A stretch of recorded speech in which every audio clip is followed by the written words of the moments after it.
Hey guys, this is Kevin here with a quick review, a quick, story about my experience in trying to power the Raspberry Pi. You can see I've got my Raspberry Pi over here. It's in a very nice enclosure made by an eBay seller who no longer makes these, unfortunately. He should really consider getting into a manufacturing business with these, because this is a very, very nice case.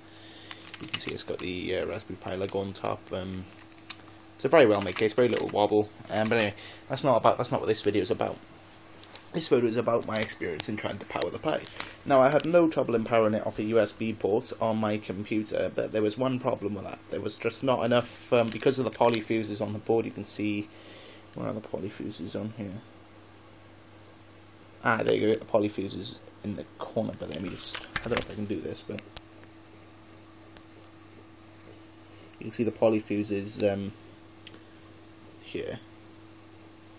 And they limit the current on the USB ports to a measly, something along the lines of 140 milliamps, which for a keyboard and mouse is perfectly fine, but for anything more powerful, for example, an external hard drive, it just won't power it, and you'll likely trip the polyfuse by pulling too much current. But anyway, so what I decided to do was get a powered hub. Now, the first powered hub I got was a Duronic USB 2.0 10-port hub. It's called an Aquadam. They're available on Amazon for around £10, although I wouldn't recommend it, just to save you the time there. Now here we go, Aquadam USB Hub, 10-port high performance, model USB 10WH with a serial number, made in China. Apparently got some weird certifications there. As you can see, it's got 10 USB ports as promised. The 10th one is on top. And on the back we've got the data USB port, which also provides power from the host machine. This is a cheap hub which doesn't actually how can I explain this really? Well, you got the barrel connector there as well for power, for its own power supply. Now, this is a cheap hub, so it's unlike more expensive hubs. If you've got a power supply connected, it will pump 5 volts on whatever ampage that the device requests to all the USB ports, including the one that connects to the computer. So you've got 5 volts going back up the way to the computer. Now, for most computers, that's not a problem, but it's a problem for the Raspberry Pi. Because the circuitry on the Raspberry Pi is rather simple, so if there's 5 volts going into the USB ports, it will attempt to power the Pi, and the Pi will just end up in a boot loop and it won't work. It won't hurt it, it just gets it into a boot loop if you don't give it power via the micro USB port first. But anyway, that's beside the point. This hub came with its own power supply. This is what I was looking for, was the one with the power supply. It came with this AC/DC adapter. It's a rather spindly adapter, it's quite heavy actually. And it's, as you can see over here, I think, it's a universal input device, which I believe means it's switching. And what tipped me off about this, mostly, was the fact it pulls in 230 volts, 0.3 amps, and yet apparently provides 5 volts, 2 amps. That has to be a very efficient power supply, which I highly doubt. But anyway, it's got some certifications, it's got a diagram of the pot, and it was made in China. Now anyway, this feels like a relatively well-made power supply. It's very plasticky, but very, very hard plastic. I mean, you can hear that's relatively hard plastic. Now, that's where the problems begin with this hub. So we're going to look at a better hub first. We're going to look at the hub which solved my problems. Now this cost me about £15 and was available on eBay for around £10. Oh, sorry, £15. Now this was a little bit expensive, but to be honest, I wanted something which would work. So anyway, you've got this hub here. These are very cheap on eBay. You can pick them up for about £3–4, but they're unpowered. They've still got the space for power, but it doesn't come with a power supply, or it comes with a very crap power supply. So you can see this is a Pluscom USB 2.0 7-port USB hub. I think these hubs are just brandable by any company. I don't believe they're actually made by Pluscom, simply for the same reason I've got Pluscom Ethernet cables here, which were absolutely abysmal, but let's not get into that. You can see this seller has branded it the U7PH3A. I'll leave a link in the description to it. As you can see, as promised, you've got 7 USB ports, USB A to B lead. Nothing special about that, although as I said with this one, I prefer it to be a micro USB just for standardization's sake. Why there are still different kinds of USB cable, I don't know, but anyway, that's just standardization for you. Now you can see the pot's a bit larger on this, so the power supplies between the two are not compatible. Now, first test we're going to conduct on both these power supplies just to demonstrate why it's decent. Oh, first off, let's take a look at the power supply for this one. Now this one comes with a very beefy power supply. This one is much, much larger, as you can see. The strange thing is, however, this power supply here weighs about the same as this one. If not, this one's a little bit, it feels about the same way, I'd say. Yeah, this one, you can see, is an AC-DC adapter, obviously universal input, just like the other one, 5 volts, 3 amps. The interesting thing about this is I believe the reasons these are similar weight is because this one's probably got a much larger transformer, not as much heat sinkage due to efficiency. Whereas this one, I believe, is probably just a tiny little transformer with a lot of heat sinkage, simply to mask the fact it's crap, because this one gets very warm, whereas this one doesn't seem to get warm at all, no matter how much load I place upon it. Now, I'm not sure, but I think these may be produced by the same company, because if you look, they are very similar in design. You can see you've got stripy lines on the sides. The stickers are similarly designed as well. Whereas if we take a look at this one, you can see they are very similarly designed. So I'm not sure if they're made by the same factory, but one is very good, one is not so good, as I shall demonstrate. First off, we're going to take a look at the good power supply. First test we're going to do is read the voltage with no load. So I'm pumping voltage into the hub. It gives off a green reassuring glow just to show everything's okay. It's got no external power source. It's not plugged into anything. So what we're going to do is we've got my multimeter here, or multimeter, how we say it. I'll set it to the 20 volts reading. This was very cheap, by the way. This was about £4. Although it's really good actually. It's surprisingly accurate. But anyway, so what I'm going to do now is I'm just going to connect the probes to the ends of this hacked up USB cable, which I use for things like this. I don't care about the orientation here, so I'm just going to kind of line them up. So there we go, I've got it connected, and you can see I'm reading about, that's not quite right, one second, we just get a more secure connection. Yeah, I'm kind of resting them on copper. Probably ridiculous contact resistance at the moment. Just going to wrap them around the probes very quickly. I would solder, but meh, can't be bothered. This is only a quick test, and to be honest, I don't really want to ruin these probes. But anyway, you can see I'm reading about 5.14 volts, which isn't bad. That's well within spec. Spec for USB, I believe, is 4.75 to 5.25. You get some ridiculous readings off some USB ports, ridiculously high and ridiculously low. I've seen as high as 5.6 and as low as 3.8, believe it or not. With load, of course. Anyway, so that's that hub. Now, I'm going to plug in the other hub. Now this, bearing in mind, they both provide 5 volts, except one provides 3 amps and one provides 2 amps, apparently. So what I'm going to do now is plug in the other power supply. You'll probably hear me doing very strained. And we're going to plug it into the back of the hub. This hub, very similarly, gives off a red reassuring glow, as you can see. No external power, same as before. We're going to plug in the same USB cable, just to eliminate resistance as a factor in this. Very secure USB ports in this, compared to the other one. Not a problem on either though, just this one feels like you could probably like dangle it out of a window and not have to worry about it. Not too sure why you'd do that, but hey, I'm just connecting it to the probes currently. Now this is the Duronic hub. This is not recommended. If you just need a hub, this hub is recommended. It is quite a nice hub. It functions as a hub perfectly, but the power supply they included is just hilariously bad. Especially considering it's supposed to provide 2 amps. I knew it wouldn't provide the full 2 amps when I bought it. I was thinking, well, it should probably at least provide 1 and stay within spec. But it didn't even manage that. Now, bearing in mind there is no load being placed upon this. You can see I've got it really shantily connected to the connectors, but this is a normal reading. You can see I'm reading 4.78 volts, which is almost in spec, with no load on this hub whatsoever. That is ridiculously low, considering there's absolutely no load put on it at all. Now, if we place a load upon it via an external hard drive, which it has a lot of trouble powering, it only powers it up occasionally. Is it powering it up? Took a few spin ups, but it actually managed to power it up amazingly. Now you didn't see it on camera, but this actually dropped down as low as 4.2 while the disk was spinning up. And you can see with a relatively modest external hard drive, I don't know the voltage rating, the amperage rating on this. Well, there you go, 5 volts, 0.55 amps is apparently taking. It's already dropped to 4.6, which is well out of spec. But anyway, let's put some more load on it, just for I guess you could say shits and giggles. Let's plug in the Raspberry Pi, which will pull in about 700 milliamps. Actually, I'll pull in about 300 since I haven't got anything connected. See how low it goes then. Here we go, it's dropped down to 4.5-ish.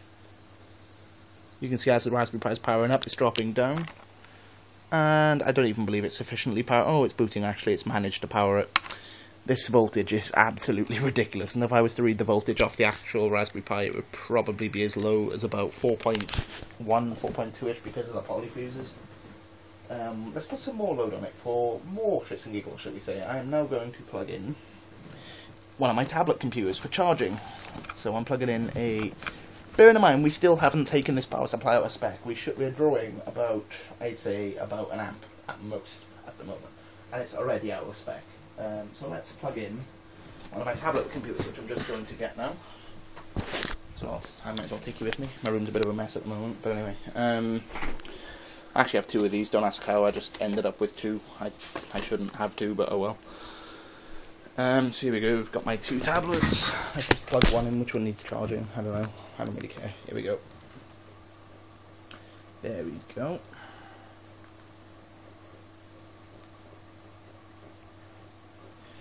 So there we go, I've just plugged it in. The tablet PC hasn't even realised it's charging. That is just how low the load on this thing is. And now the external hard drive is clicking. You can hear that. Don't know if you can hear that. It's now actually so out of spec, it no longer can power the external hard drive. Bearing in mind this tablet will pull about 500 milliamps, so we're only taking it up to about 1.5 amps here. That's still within spec for the power supply if it's given the required rating. Now you can see the external hard drive is having trouble. You can see the voltage reading has dropped as low as 4.4 now, which is just utterly ridiculous. Now let's pull some more load for shits and giggles. I'm going to go find another USB cable. Let's go see how out of spec we can take this. I wish I had a proper load. I should probably buy myself a load of some sort. As in a device which can provide load onto the device for me rather than me just plugging in random stuff and seeing how low it goes. There we go. Relatively cheap micro USB cable I just had lying around. This came from a mini speaker I believe I bought recently, but anyway, it doesn't matter. USB cables don't generally carry high current, so the thickness of it doesn't matter that much. Anyway, so I'm plugging in a second tablet PC now, so this takes it to its probably full spec. And it looks like you see it's just refusing to power this one because it's... Actually, let me just... There we go, so you can see I've got my secondary tablet PC powering on now, just this one was out of battery.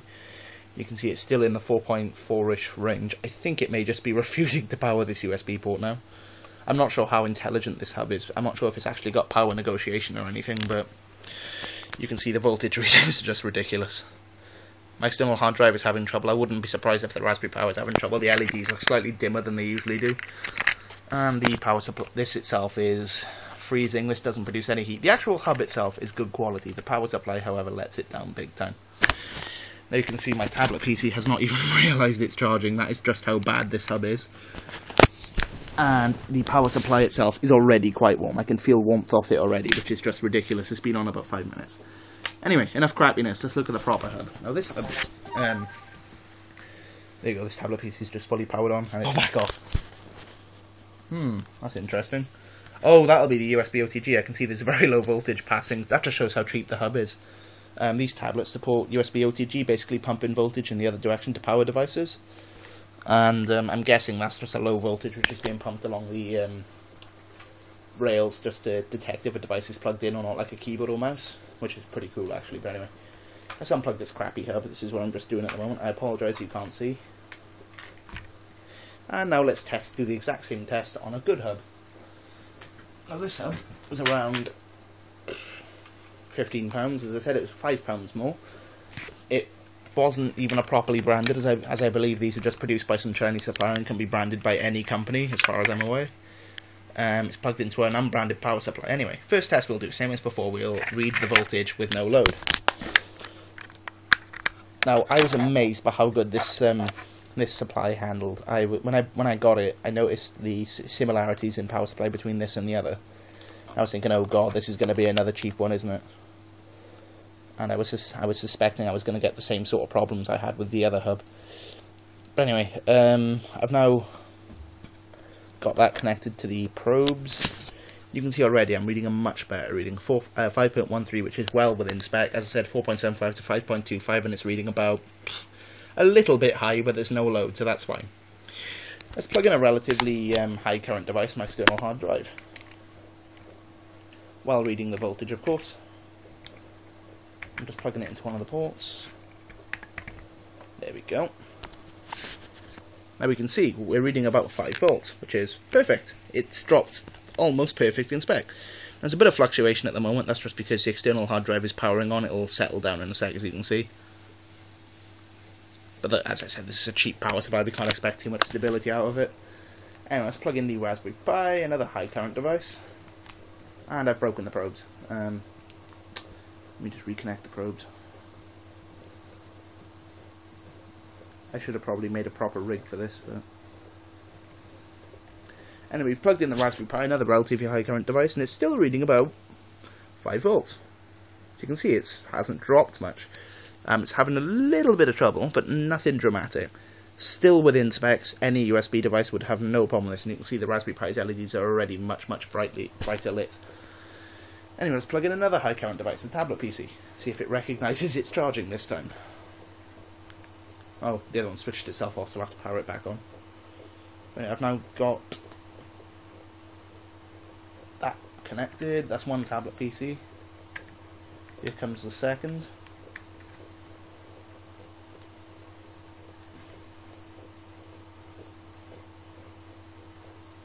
There we go. You can see this one's actually realised it's charging now. As you can see. And with 2 tablet PCs charging off this, that's about an amp on its own, probably a bit more. So that's an amp. You've got the Raspberry Pi, which is about, I don't know, 1.5 amps. Got that there, which is probably about 2.2 amps. So we're on about 2.2 amps now, which is coming close to its rated load. And you can see I'm still reading about 5 volts. That is quite amazing.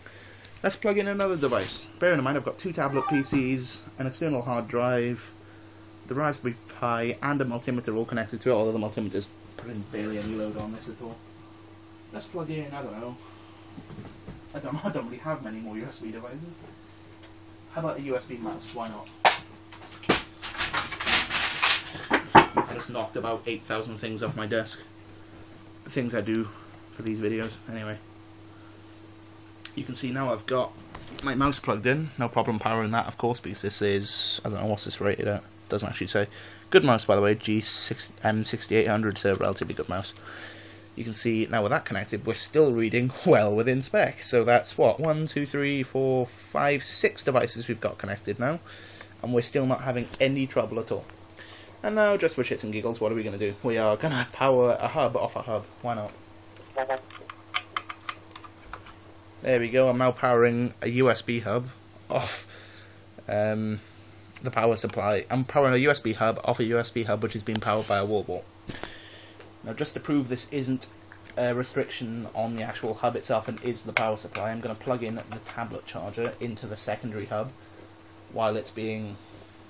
Basically, I've got the tablet connected to the crappy hub, or the crappy power supply hub, with no power supply. It's just being powered off the normal hub. You can see I've got the connector going between there and here. Just look at that. That is ridiculous. But anyway, you can see I've got the this hub, this one here, is powering that hub, and that hub is now connected to my tablet. And you can see it's recognised it's charging, no problem, and I'm still reading well within spec. I have no way of testing the full 3 amps at the moment. I don't really want to connect many more USB devices because I've ripped my room apart enough for this video, but that's just a demonstration of just how crap a power supply can be. So I'd highly recommend the Pluscom Hub. I'll leave a link in the description. It's definitely worth the extra money for 2 reasons. Firstly, I'm feeling absolutely no heat off that wall wart at all. It's literally just as cold as when I plugged it in, and I take it out and just make sure. Yep, pins are freezing, the actual device itself is freezing. The other wall wart, the cheap one, I'm feeling some heat off even after it's been off for 5 minutes, which is just utterly ridiculous. But anyway, I'd highly recommend this over the Duronic. The Duronic, to be honest, is a good quality hub. What I'm thinking about doing is just attaching the 3 amp power supply to this, but I don't know how it would handle it. I'd have to open it up and take a look at it to figure out whether I could do that. But other than that, I'd highly recommend the Pluscom Hub just because you just get the satisfaction of it working, whereas this, it can power a keyboard, a mouse, maybe one external hard drive if you're lucky, but to be honest, it's just not worth it. Anyway, thanks for watching, and I hope I haven't bored you to death with 20 minutes of just this.